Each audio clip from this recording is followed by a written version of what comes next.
السلام عليكم المتابعين والمتابعات ديال صفحة بسطامي بادجيت على اليوتيوب.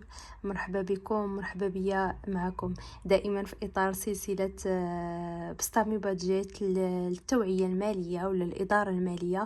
جيت اليوم باش نشارك معكم فيديو جديد، محتوى جديد أكيد اللي كله إفادة للناس اللي هكا كيبغيو يديروا تسيير الفلوس ديالهم ولا تنظيم الميزانية ديالهم.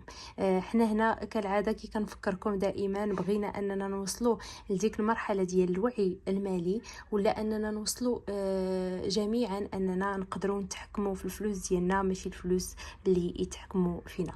الفيديو ديال اليوم غادي يكون عباره على واحد 5 ديال التمارين عمليه لاي واحد كيعاني من الانفاق المفرط، ولا انه كيشري بزاف، ولا انه كيضل غير كيشري اللي محتاجها واللي ما محتاجهاش. بزاف ديال الناس كيسولوني كيفاش غنديروا، اشنا هما الخطوات العمليه اللي غادي تعاونني باش انني نتحكم في هذا الشراء القهري او لا الانفاق المفرط ولا المصروف الزايد على الحد ديالو. كيفاش خطوات تطبيقيه ولا اللي نقدروا نديروها في الحياه اليوميه ديالنا اللي تعاوننا اننا نوصلوا ديك المرحله ديال نتحكموا في فلوسنا ماشي الفلوس ديالنا اللي تتحكم فينا. هي 5 ديال التمارين، طبعا كاينه بزاف ديال التمارين، ولكن هكا في اطار المشاركه نبقى نشارك معكم كل مره واحد النوع ديال التمارين. اليوم غنشارك معكم 5 ديال التمارين اساسيه في كل حاجه. اول حاجه بالنسبه ليا خصك ترد ليها البال هي انك دير تحديد الاولويات. بما معناه ديما في راس كل شهر ولا في الوقيته اللي كتقداو فيها ولا اللي كتبغيو انكم تقضيو فيها الاغراض ديالكم ديال كل شهر، ضروري انكم ديروا واحد القائمه بالاولويات ولا بالاحتياجات الضروريه وماشي الثانويه.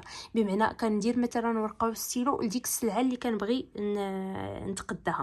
فالتمرين اللي تنقول لك هنا هو خذ ورقه وستيلو، كتب فيها ديك القائمه ديال داكشي اللي بغيتي انك تشريه في داك الشهر ولا اللي انت محتاجه في داك الشهر.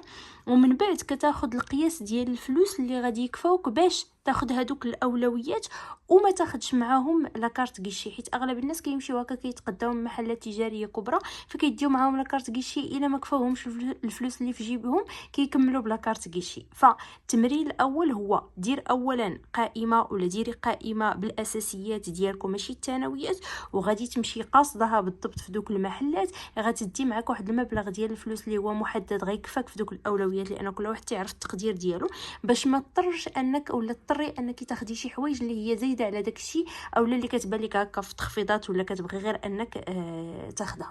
فهذا هو التمرين الاول. التمرين الثاني هو اللي كيتسمى بتطبيق قاعده 24 ساعه. اش كنقصدوا بها؟ كنقصدوا بها بانك تسنى واحد 24 ساعه قبل ما تاخذ اي حاجه.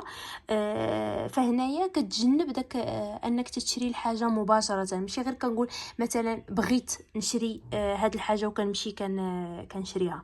كناخذ واحد 24 ساعه كنكتب هذيك الحاجه اللي بغيتها ولا داك المنتج اللي بغيت انني ناخذه، صاك، صنداله، شي حاجه معينه بغيت انني نشريها، كنكتبها عندي في التليفون ولا كنكتبها عندي في واحد القائمه، وكناخذ الوقت الكافي ديالي اللي هو 24 ساعه. لقيت راسي من بعد 24 ساعه مازال كنفكر ومازال انني بغيت هذيك الحاجه، صافي غادي نمشي ناخذها. فات عليا ديك 24 ساعه نسيت هذيك الحاجه اللي انا بغيت نشريها ولا ما بقيتش كنفكر فيها ولا صافي صافي هكا نسيتها، صافي راه ما غاديش تضطر انك تاخذها، وبالتالي ما كاينلاش انك تاخذها. فبالتالي مهم جدا انني ناخذ هاد 24 ساعه واحد النهار قبل ما انني نتخذ قرار في اي حاجه.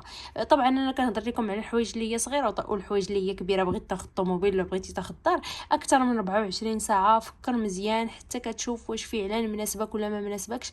بقيتي كتفكر فيها راه غادي ترجع تاخذها، ما بقيتيش كتفكر فيها راه بمعنى راه الخير غادي يكون في شي حاجه اخرى.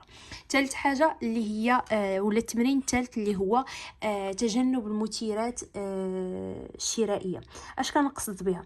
كنقصد بها انكم تحاولوا تجنبوا دوك الاماكن اللي كتخسروا فيها الفلوس بزاف، او الحاجات اللي كيبان لكم انكم كتخسروا فيها الفلوس بزاف. بحالاش مثلا هو انني مثلا نتجنب انني نمشي للمتاجر الكبرى. الا كنت كنخسر فيها الفلوس ما بقاش نمشي انا للمتاجر الكبرى. بعدوا على المولات، بعدوا على المتاجر الكبرى، بعدوا على التخفيضات، حيت هما اللي كيخليوك انك كتصرف فلوسك ولا كتخسر فلوسك بزاف. حاجه اخرى اللي هي كنشوفوها دابا ملي كنقول لك تجنب المثيرات الشرائيه، ماشي غير في المحلات فقط، تجنب حتى دوك الصفحات اللي كتضل كتقدم منهم، سواء كنتي كتقدمي منهم الماعن ولا كنتي كتقدم منهم الحوايج ولا كنتي كتشري منهم اي حاجه كيف ما بغات تكون، منتجات ديال البشره ديال الصحه ديال هادوك الصفحات كاملين. حاولوا انكم ديروا ليهم بلوك ولا انكم تخرجوا منها. علاش؟ حيت هي كتشجعكم على انكم تخسروا فلوسكم وانكم ديروا انفاق اللي هو مفرط ما كتحكموش فيه. فهذا التمرين معناه انه تمشي تلغي الاشتراك في دوك الصفحات وما تبقاش تخرج للمحلات كبرى اللي كتخسروا فيها الفلوس. رابع تمرين هو اللي كيتسمى استخدام نظام النقد فقط. اش كنقصدوا؟ بمعنى انكم تعاملوا بالفلوس فقط. بمعنى خرج معك الفلوس، ما تخرجش لاكارت كيشي، وغادي تخرج معك الفلوس اللي غتحتاجها. التمرين اللي غنقول لكم هنا هو انه تحددوا واحد الميزانيه يوميه، خرجه ديالكم غتحددوا ليها ميزانيه، ولا تحددوا ميزانيه اسبوعيه الا كنتو كتخرجوا تقداو بالاسبوع. الامور اللي هي اساسيه كتحدد. مثلا غنقول مثلا هاد الخرجه انا غندي معايا 100 درهم ولا 200 درهم، ولا على حساب القدره ديالك انت كتشوف واش غتكفيك 500 ولا 1000 درهم غتشوف. بالتالي غتخرج معك ولا غتخرجي معك داك المبلغ ديال الفلوس وكتقدا بهم داك الاساسيات. علاش مشيتي؟ ملي كتقاد عليك الفلوس في دوك الاساسيات ما كتوليش كتشري حاجه اخرى، حيت ما بقاش عندك حتى شي حاجه في جيبك، وبالتالي كتجنبوا الانفاق المفرط وكتحبسوا ما كتبقاوش انكم كتشريو حاجات اللي هي ما محتاجينهاش. خامس تمرين اللي غادي نقول لكم هو اللي سميته هنايا بالتفكير في الاهداف الماليه طويله الامد ولا طويله الاجل.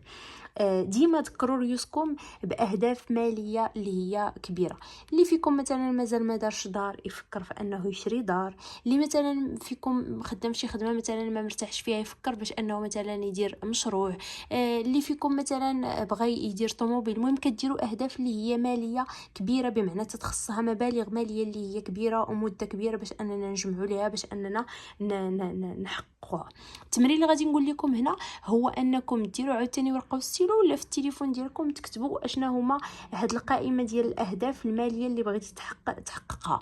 يقدروا يكونوا 2 اهداف، يقدر يكون هدف، يقدروا يكونوا 4، يقدروا يكونوا 5. المهم انه كتحط واحد القائمه ديال الاهداف وما فيها حتى بس انك تحطها قدامك هكا مكتوبه في ورقه بواحد الشكل اللي كتشوفها يوميا، يا اما معلقه في المرايه ديالك، معلقه في ثلاجتك، يا اما في تليفونك هكا كاتبها وقت ما دخلتي التليفون كتبان لك.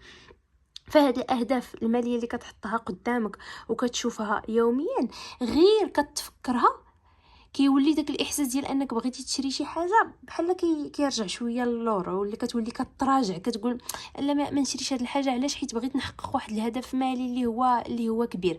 فالاهداف الماليه كتخليك تشد الجمل لراسك وما كتوليش انك كتصرف فلوسك فاش ما كان وكتراجع، وبالتالي كتقنن الميزانيه ديالك وكتحكم فيها.